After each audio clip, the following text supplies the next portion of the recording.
Well, good afternoon and welcome to this GIRI forum. Today we're looking specifically at a rail industry accident case study and the lessons to be learned. At GIRI, our focus is on error reduction and the steps we can take as an industry to avoid error and the many benefits which accrue from this approach. A key factor when looking at this is reflecting on past mistakes and defects and learning from them. A lesson is not really learned unless action is taken to avoid the problem in the future. How often are the same mistakes repeated? I'm going to run through a brief introduction to GIRI for those of you who are not familiar with us, and apologies to our seasoned GIRI veterans. And then I'll hand over to Nick Francis, who's a director at GIRI training arm GTC, and he's going to lead the session. We're very fortunate to have Nick Bucknall with us today. Nick was the lead inspector at the RAIB in the investigation and report on the Carmont disaster. Nick's going to go through the report with us and look at lessons to be learned.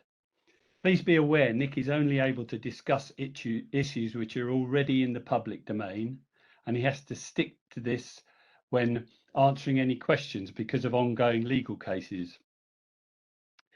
Principal RAIB Inspector Chris Fort is also on hand today to help deal with any questions raised.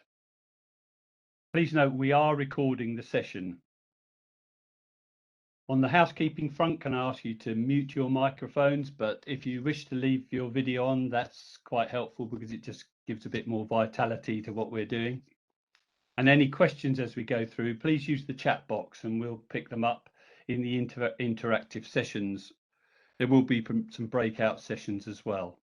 If you have any tech problems, well, the usual advice from the tech department is turn it off and try again. And I think that means leave the meeting and rejoin using the same link.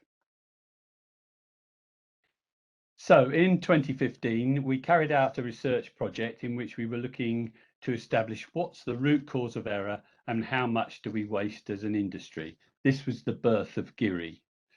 We had contributions from many organisations, large and small, who were willing to share their information with us. And this is what we found. This chart shows what we found in respect of spend on error. There's the 5% direct cost, which is what we all see, but there's a lot of cost that's hidden. 7% of indirect costs, these are the impact on others.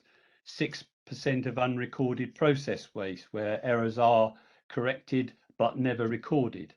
And this 3% of latent defects, which are those which manifest themselves after handover. Now, the actual figure will vary dependent on project complexity, but even if we put the range at, say, 10 to 25%, you can see this is an order of magnitude higher than construction business profitability, which generally hovers at about 2 to 3%. It's a behavioural challenge for the industry that the single-minded drive for profit leads to problems with safety and quality, as well as undermining our efforts to improve sustainability. Even if there are questions about the accuracy of the findings, there's a clear imperative to avoid error. The total industry turnover per annum is about 100 billion a year, so we are potentially wasting 20 billion a year. It's a no-brainer that we need to do something about this.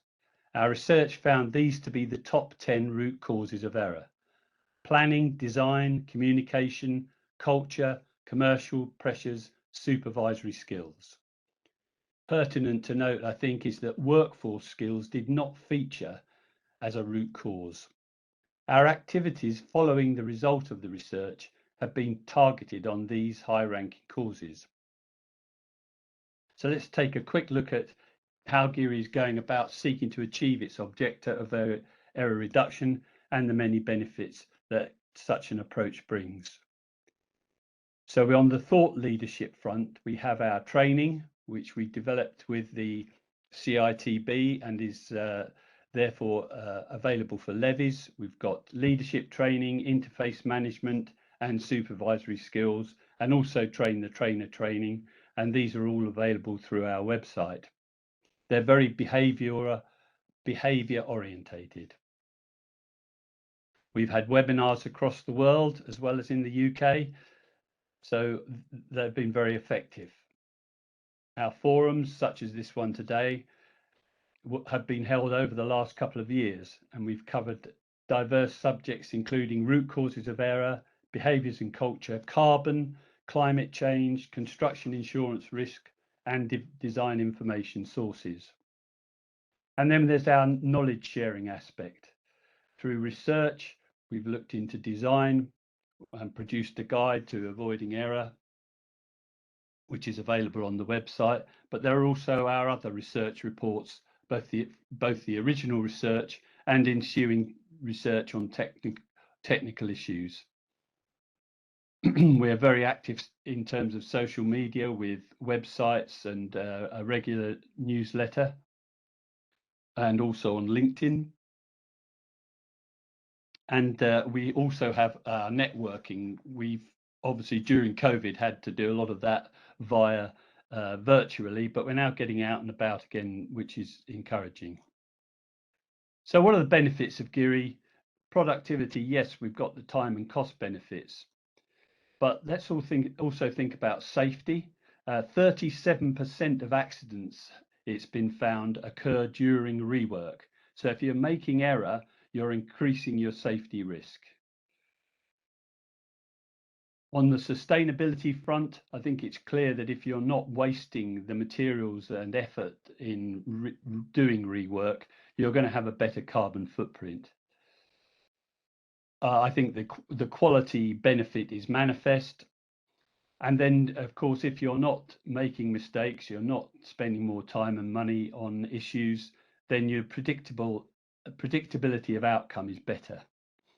And overall, this gives us a better reputation for individual companies and the industry as a whole. GIRI is pretty busy.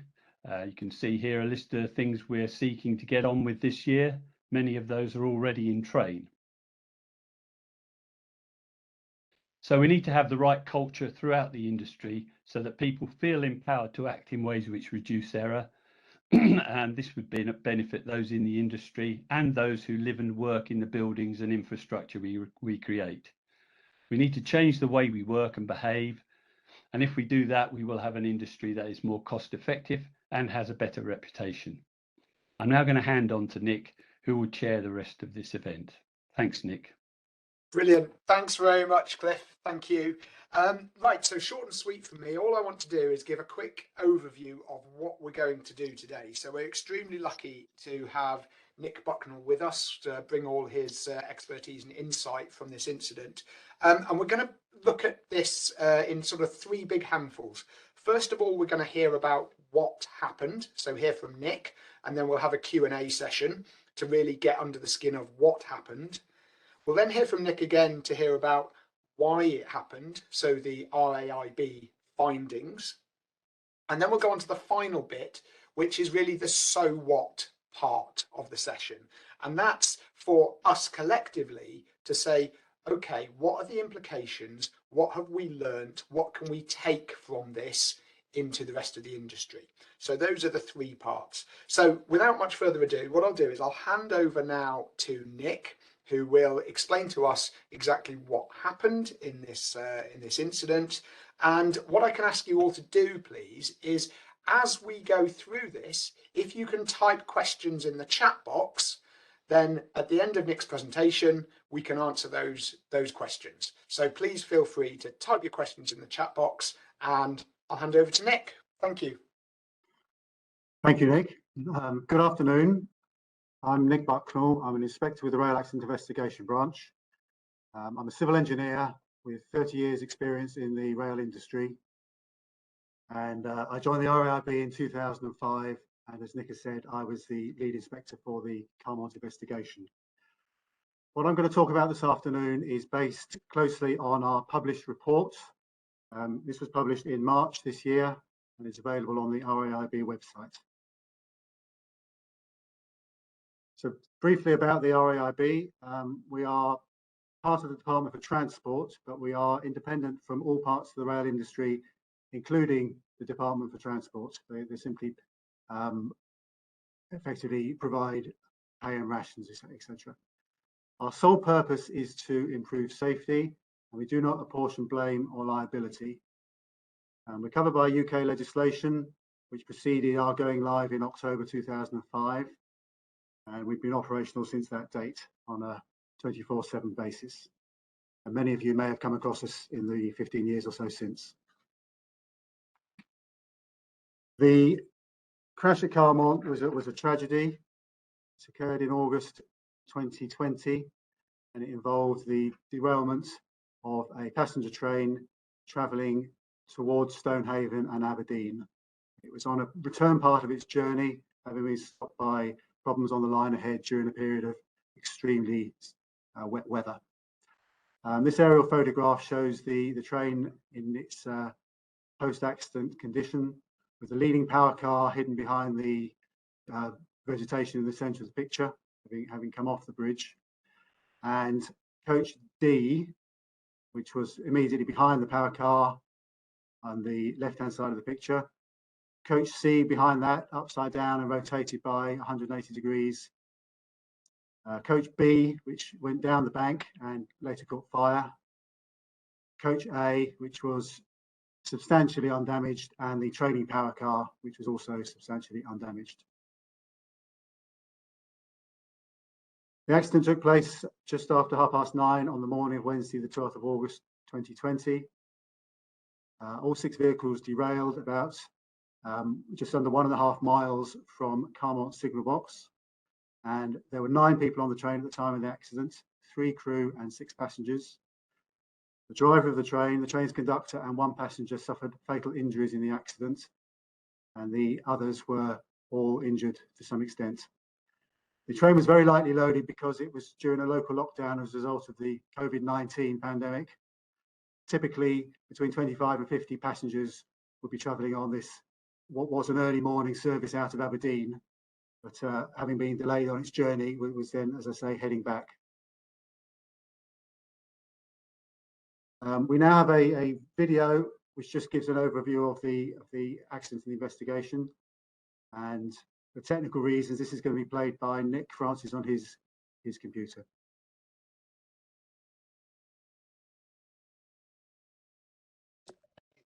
Here we go. Hopefully this will work.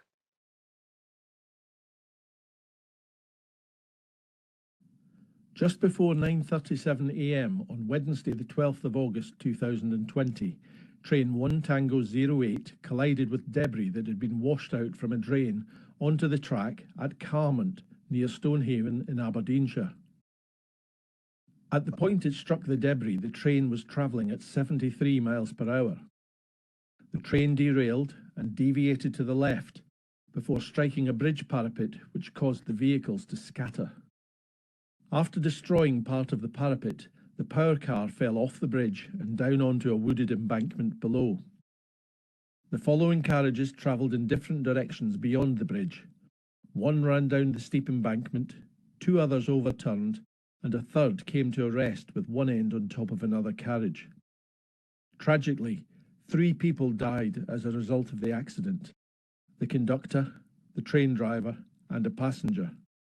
The remaining 6 people on the train were all injured. RAIB immediately sent a team of inspectors by air and road to Carmont to begin a detailed investigation. To establish the precise sequence of events, we analysed electronic data gathered from on-train data recorders, weather stations, CCTV, and voice communications. We also closely examined the track, the bridge, and the washout debris. Investigation work on the land above the railway included surveying, the measurement of groundwater, and testing of soil characteristics. We reviewed the design, construction, and maintenance of the drainage system. RAIB carefully examined the train to assess the damage caused in the derailment. The investigation also looked at the railway's management of extreme rainfall events and underlying management factors. There had been near continuous heavy rain in that area since before 6 o'clock that morning, and this continued for more than 3 hours. RAIB's investigation identified that material had washed out onto the track because heavy and sustained rainfall had washed gravel and other material out of and from around a steeply sloped section of drainage trench. This trench contained a perforated pipe that had been installed as part of a project to address a known problem with drainage and the stability of a cutting in that area. However, the drainage system and associated earthworks had not been correctly constructed and so were not able to safely accommodate the water flows that morning.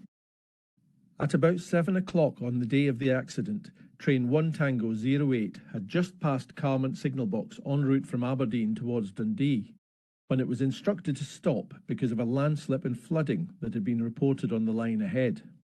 It was decided that the train should return towards Aberdeen, and the accident occurred as it was returning north. By now, it had stopped raining and the sun had emerged. No instruction had been given to the driver to slow down on his return journey despite the weather conditions earlier that morning and the known existence of floods and landslips elsewhere on the railway. There were also numerous other infrastructure failures in eastern and central Scotland on that morning. The railway's rulebook made no general provision for imposing speed restrictions following extreme rainfall events like this, and control room staff did not have the information, procedures or training to manage a widespread and complex weather event of this type. RAIB has made 20 recommendations for the improvement of safety. These cover important safety learning in areas such as how the railway manages extreme weather events, the management of civil engineering construction activities, management assurance of railway control functions, train design, and applying learning from previous events.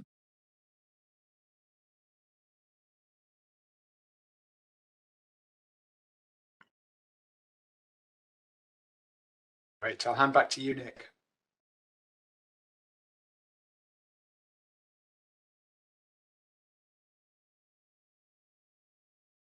Thank you, Nick.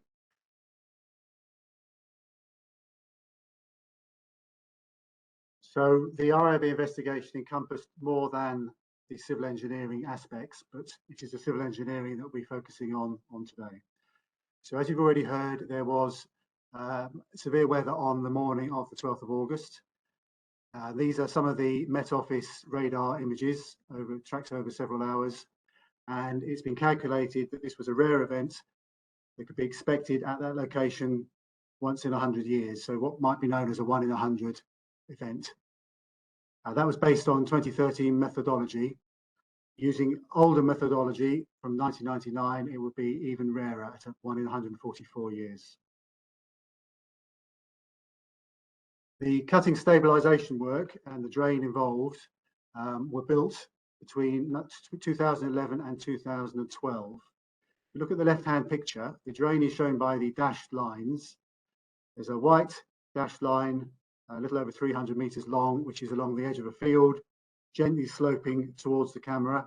And then the yellow dashed line, which is a much steeper slope coming down the side of the cutting to almost track level and then outfalling into an existing ditch and then into the Carron Water, which is the local watercourse, local river. The right-hand picture shows the bottom part of the drain and the CP19 area. CP is the number for the Catchpit, and you can see that the damage was in the vicinity of CP18 and CP19. The drain concerned is a French drain, so it's a perforated pipe in gravel and designed with a geotextile wrap.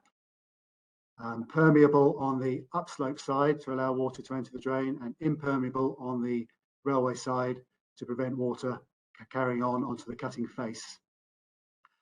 In the area of the washout, as you can see from the right-hand picture, there is no evidence of geotextile, although in other parts of the drain it was present. The drain was built in 2 phases. The section within the railway boundary at the very bottom near the outfall was constructed in May 2011 and partly during possessions of the railway. The section including CP18 right up to the top of the drain was constructed in the autumn of 2012 by a largely different team. And the reason for the delay was that the drain was built on the landowner side of the existing boundary fence, and the legal agreement, a servitude, was required in order to provide the strip of land for the drain to be constructed. And that wasn't in place in May 2011. Right. So that concludes the what happened section of the presentation. Back to you, Nick. That's great, thank you. And maybe if you could stop sharing your screen as well, Nick, that would be good, and then we can hopefully see everyone.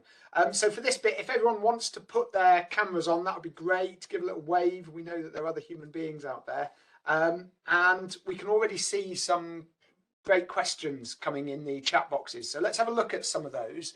So let's start at the top. So Douglas, you've asked about, do trains have black boxes?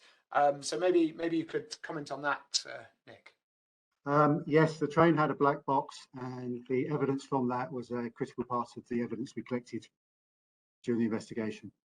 Brilliant, thank you. Anika has asked, what's the quality of the maintenance data like? And Anika, maybe I can ask you to just expand on that and what type of answer you're interested in there, and then maybe Nick can respond to you.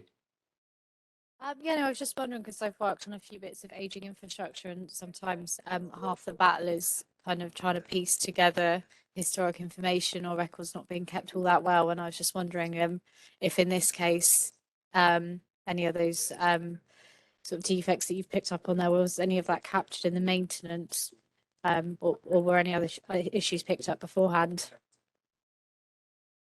Thank you for that question. The drain was not transferred into maintenance, so there are very few maintenance records. One of the issues with this project was that the whole handover, the CDM process at the end of the project, was not completed correctly, and hence there are very few records, including there are no as-built drawings, and the local maintenance organisation based at Dundee didn't have any notification that this drain existed. Now, in a couple of months before the accident, May 2020, so 3 months before the accident, some local drainage maintenance inspectors did find the bottom part of the drain, because that had been picked up independently, and that section was inspected in May 2020, and no defects were found with it. But the upper part of the drain, including where the failure initiated, had never been inspected to our knowledge. Interesting, thank you.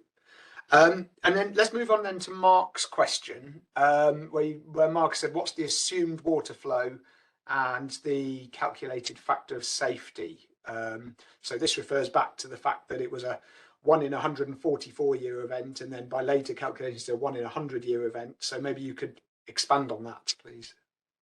The formal design criteria was to accommodate a 1 in 100 year event, and there was a factor of safety, I believe, of 10% added to that to sort of cover any unforeseen eventualities. In practice, the pipes were sized to the next size up, so they were relatively generous, and our investigation found that the drain was capable of accommodating the actual rainfall on the 12th of August 2020.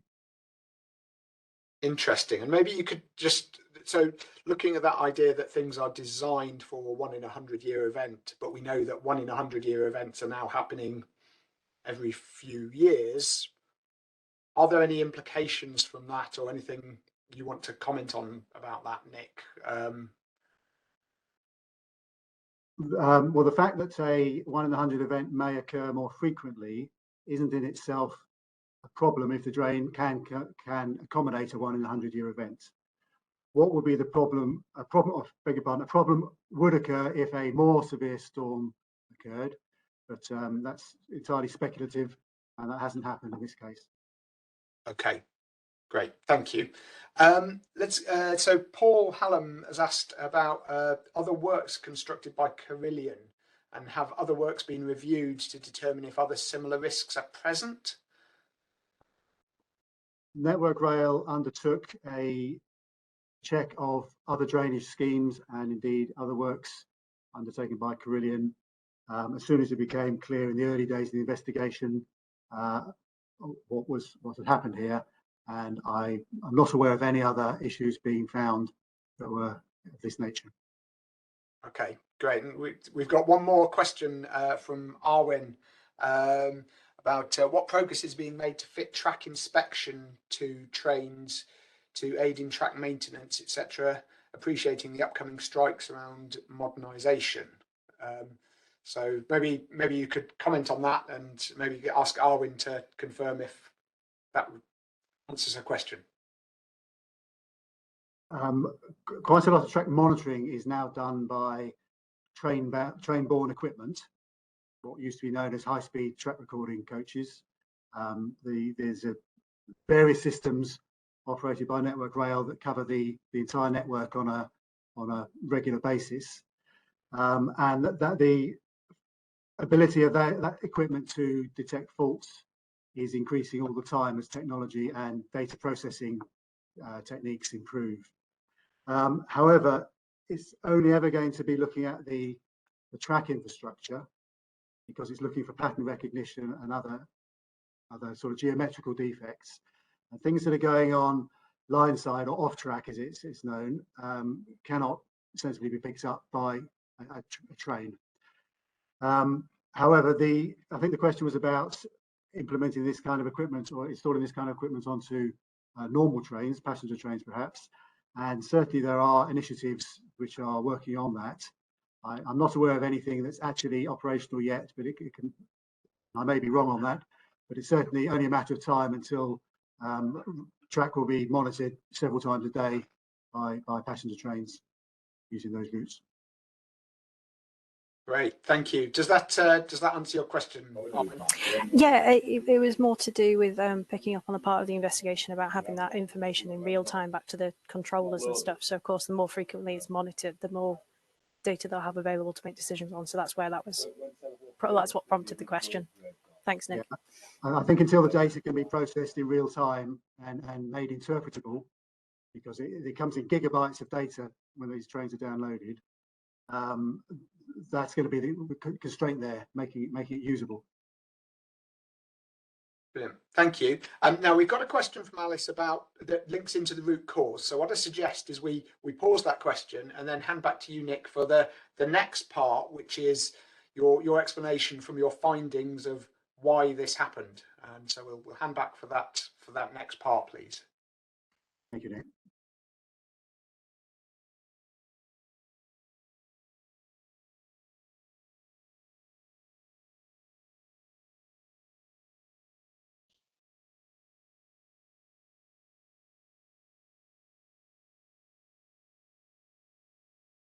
So our investigation found that the drain was not constructed in accordance with the designer's requirements. To set the scene, Carillion held a framework contract from Network Rail, and it was a design and build contract which covered numerous works across Scotland over several years. For this project, Carillion employed Arup as its designer. So Arup was effectively the design subcontractor working to Carillion, with Network Rail having an overseeing view, but the responsibility for most of what went on being within Carillion's remit. So Arup produced the design and Carillion constructed the drain, and it was a small part of a much larger project to strengthen and reinforce the cutting, principally by hanging rockfall mesh along a considerable length of the cutting, and the drain was there to keep the slope dry and enhance its stability. The report identifies a number of things that were built differently to the design, and of the 6 or 7 items, there are 7 or 8 items. There are 6 listed here, and it's the first 2 that I'm going to concentrate on. First one is the construction of a bund, and the second is the absence of pipes to connect existing drainage into Catchpit 18, which is close to the bottom of that steep section of slope. Other issues which we examined and didn't contribute in a strong way to the outcome were the relocation of Catchpit 18, the lack of geotextile lining to part of the drainage trench, which I've already referred to, some fairly rough site cut holes in the catch pits, and a bend in the pipe, which was not positioned at a catch pit, which would have made maintenance difficult. The last four are of limited importance here, so we'll concentrate on the first two. The design makes no reference at all to a bund, and for parts of the slope which were not directly covered by the drain, new drain, the water would continue, as it has done for centuries probably, to run across the open land and down towards the river. And so an area that we named the funnel feature concentrates water from the field into a single flow at the bottom, effectively funnels it together, and historically that was led into the track drainage and then into the watercourse.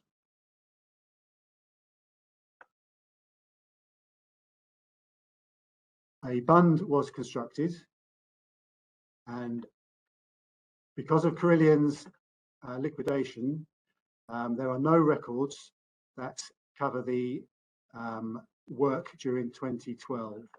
So the construction of the major part of the drain has no surviving records that we've been able to find.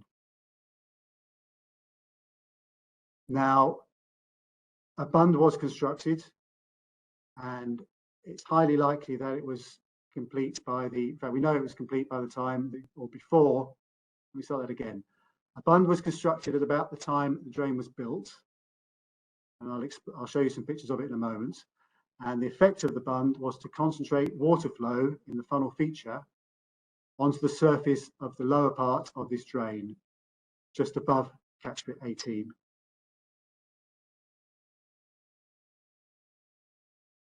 And you can see how it redirects the water. The reason we know it was there before the work was completed is this photograph taken in December 2012. It shows the almost complete drain, but the fencing hasn't yet been finished. In the centre of the picture, in the foreground, you've got the gravel surface of the drain, and you can see some surface erosion. And that's been caused by the flow of water coming in from the left, which is a flow of water we've named Gully 1. And the reason that gully exists is because, although it's very hard to see in this photograph, the water has been redirected by this bund. The bottom of the valley, just above the words pre-2010 ditch, you can see is dry. And indeed, we noticed this phenomenon after the accident during periods of heavy rain. There was flow in Gully 1, there was no flow in the traditional ditch at the base of the funnel feature. The bund was completely invisible due to dense gorse coverage at the time of the accident. But over the subsequent days and weeks, this gorse was carefully cut away, and this picture is a view of the bund. It's about 20 metres long, it's regular cross-section, it's relatively straight, and it contained construction debris, including bits of wire. Also, the gorse growing on the bund, by counting the rings, was aged about 7 years old. So that all points to the bund being present at the time the work was completed. And we also know that it wasn't there from satellite photographs before the work commenced. So Gully 1 flows along the upslope section face of the bund towards the drain, which is flowing from right to left in the background on a steeply descending gradient.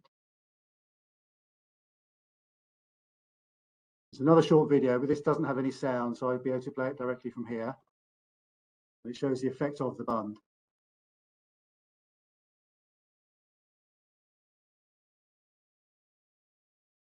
So historically, water would flow down the bottom of the funnel feature, carried away by the track drainage.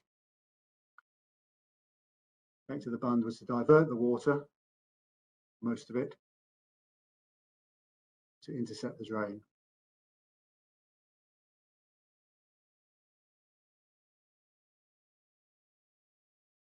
And on the 12th of August, the flow was sufficient to mobilise the gravel. Calculations have shown that the volume of water and the steepness of the slope were sufficient to mobilise the gravel particles and carry them down onto the track.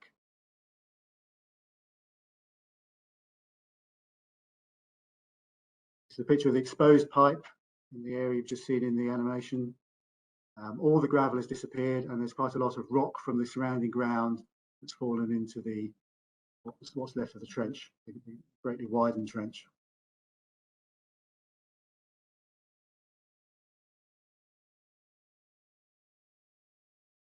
Now, I want to talk about the second of the two items I'm going to concentrate on, and this is Catchpit 18 and the designer's intention to connect existing drainage into the catchpit.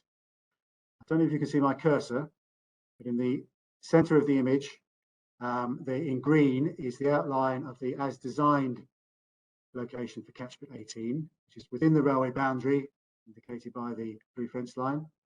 And at that location, so that it would pick up these drains which are shown in red, one, an existing crest drain, historic crest drain, and the other, a short section of pipe from the bottom of the natural ditch. They then lead it by open channel to another section of drain and into the track drainage. For reasons that have not been clearly established, although there is some logic to why the catchpit was moved, Catchpit 18 was eventually built outside the railway boundary and during the second phase of the work. Although this was an easier space to work and had some benefits, it did mean that it was going to be very difficult to connect the existing drainage system into it. Furthermore, at the time that Catchpit 18 was constructed, there was no clear evidence that any existing pipes were present.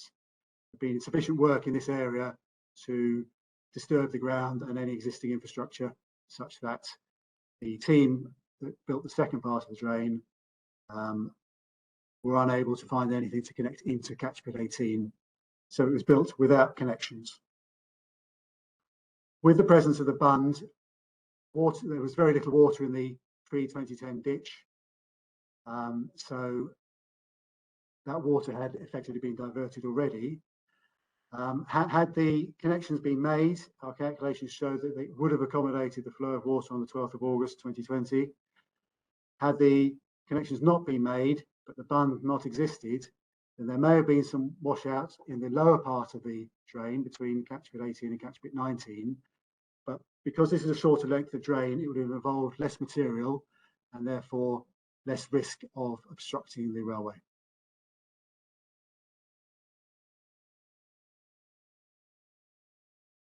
So this arrow is showing how the water would flow.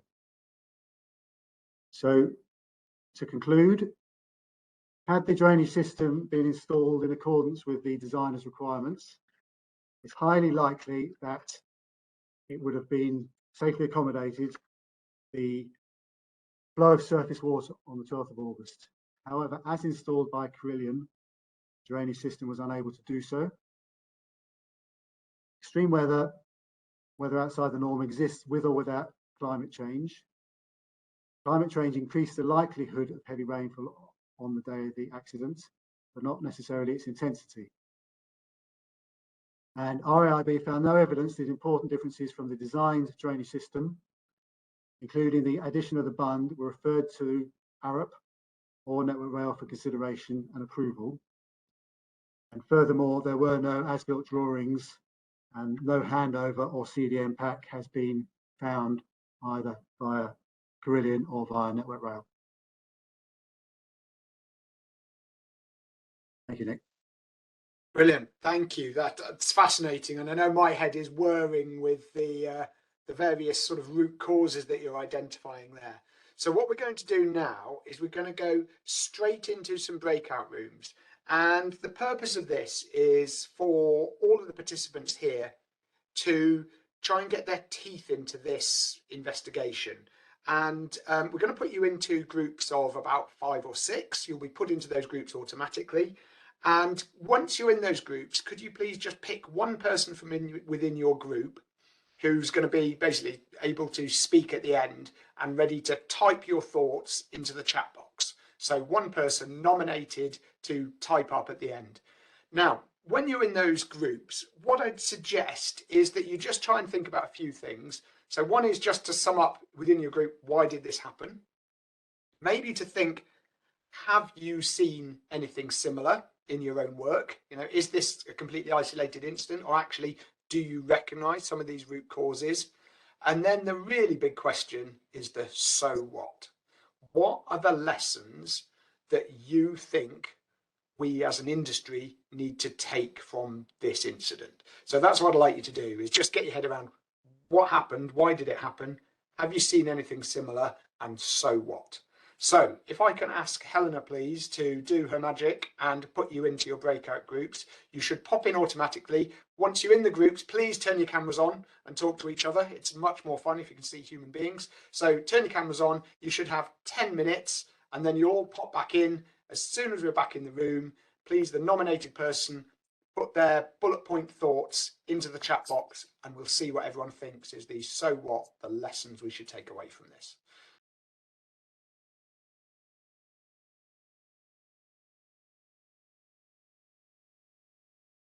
Great, that's it. The magic of our digital world. Everyone's back in the same room. So we've only got a few minutes left. But what I'd really like to know is the big so whats that came out. So if you were nominated as your group's spokesperson, please can you, fastest fingers competition, type some bullet points in the chat box so we can share and all see what conclusions you have drawn from what's discussed. And whilst we're doing that, if anyone has anything burning to contribute, please put your hand up, because we'd like to hear from you. So any key observations anyone's got, please press the hand up button at the bottom, and we'll hear what you discussed in your groups. Okay, piecemeal working. So Rupert, you got there first. Maybe you can expand on that. The piecemeal work. We were just talking about some of the reality of when you work on the line there. That there's the bits that you do in the possession, and then there's the other bits that are happening just outside. And the possession come, and you have to get a bit of work done, and it kind of creates some phasing in the activity. And the consent, I think it was, that prevented the whole of the work being done on the adjacent land.